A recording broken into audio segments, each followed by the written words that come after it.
Itomo aminareo ny fahasoavana sy ny fiadanana amin'ny fahalalana tsara n'Andriamanitra raintsika sy Jesosy Kristy le tiantsika amin'ny fitiavana amin'ny tsy mety levona. Amen. Amin'ity andro alakamisy 7 aprily 2024 ity avana dia ny jauna voalohany toko faharoa andiny roa voalohany no anjara mofinaina ao antsika.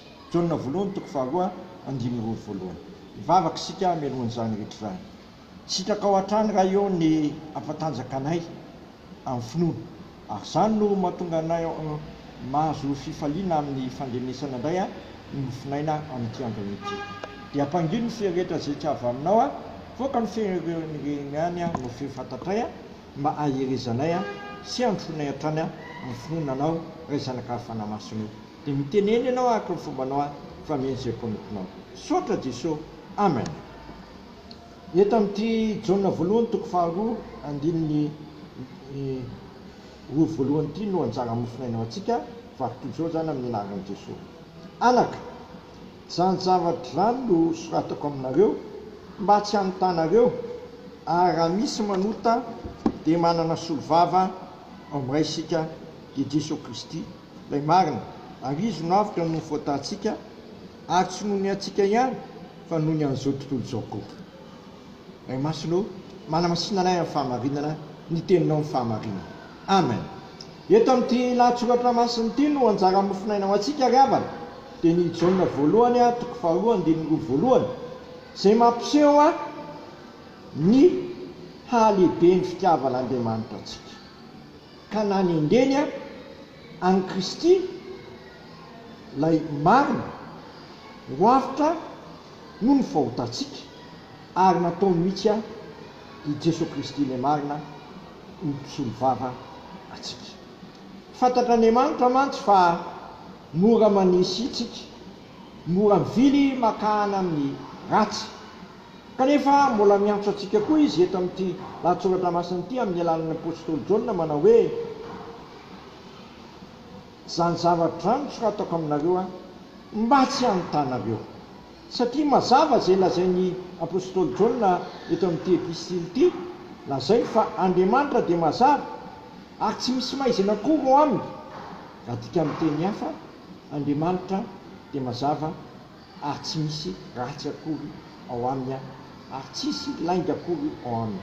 Raha isika manana firaisana amin'Andriamanitra isika kanefa mandeha amin'ny maizina, raha tika miteny hoe manana firaisana amin'Andriamanitra isika, manana fiombonana aminy kanefa mbola mivary lava amin'ny fahotana sy ny fanatsiana dia mandainga isika ka tsy manao ny marina. Eto dia lazainy hoe raha misy manota dia manana solovava amin'izay isika. Satria ny fifandraisantsika amin'Andriamanitra dia tokony tsy ho velongelentsika zava-kafa mihitsy. Nina ny asan'ny maizina tsy mahavokatsoa sy izay rehetra tsy mitondra antsika anana ny vokatry ny mazava. Eo anatrehan'izay vonona noditra vahaolana ao antsika ny tompo satria hoy isika raha misy manota dia manana solovava ao amin'iray isika dia Jesosy Kristy ilay marina.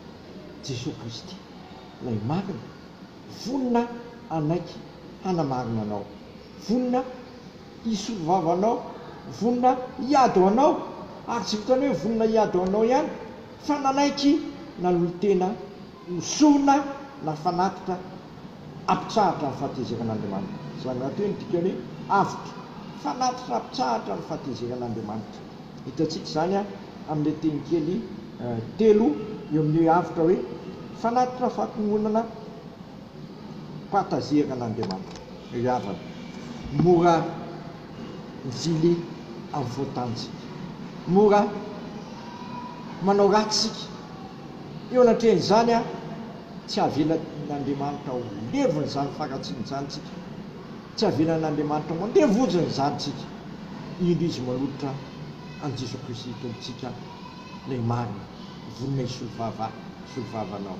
Vonona koa izy ho avitra no voatantsika ary tsy ho antsika ihany fa ho an'ity zao tontolo izao ity.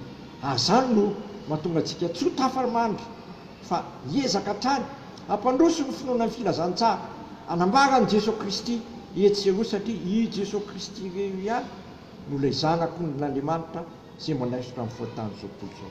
I Jesosy Kristy ihany no afaka hanadio antsika amin'ny rahasoa zay latsaka tao Kalvaria, zay ampampadio antsika ho afaka amin'ny tsy fahamarinana rehetra.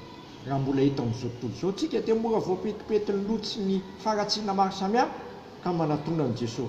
Jesosy rahateo efa niteny tamiko sy taminao hoe raha tsy ho sasaka ianareo dia tsy alana anjaro amiko fa mity andro ity. Aza manamary teny ianao, aokanao eky ny faotanao, matoky sy marina mantsy izy. Raha meky ny faotao atsikisika dia matoky sy marina izy ka manadio antsika ho afaka amin'ny tsy fahamarinana rehetra. Ary izy rahateo koa efa miantso antsika hoe efa afaka amin'izany faotany zany ianao, aza mamerina izany tsotra. Pompon'Andriamanitra anankiray dia miteny faotana hafandray no atao aty bebao satria tsy mitsahatra manota didena antsika ity. Ny mpandika soratra masina Jean Calvin dia milaza mihitsy hoe didena antsika ity dia ozinina mpamokatra faratsiana, ozinina mpamokatra faotany. Iza nanafaka antsika amin'ity tena amin'ny faotany ity?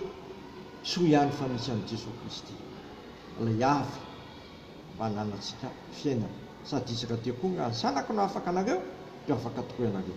Koa aza manamary tena mety ho amin'ny tompo indrindra amin'izao fisinyvalanaretina sy karazanaretina zay mahafaty zao, satria raha tsy eo amin'ny tompo ianao dia very ianao masanatỳ vava maty amin'izao valanaretina zao. Miazakazaha endrana amin'ny tompo.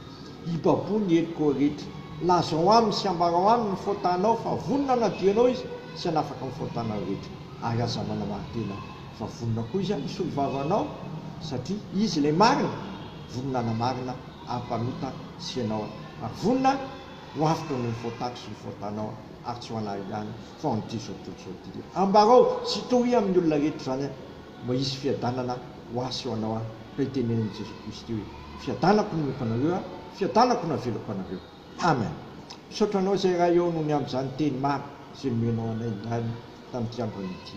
Aza velekeka foana izay foketohako aminao sy tetro amin'ilay zanako manakariva satria ao amin'ny rery ihany no tsy misy falameloana. Izy rery ihany no vonona ho avitra no faotanay ary tsy ho anay ihany fa ho an'ity zao tontolo zao. Izy koa no vonona hisolo vava ho anay.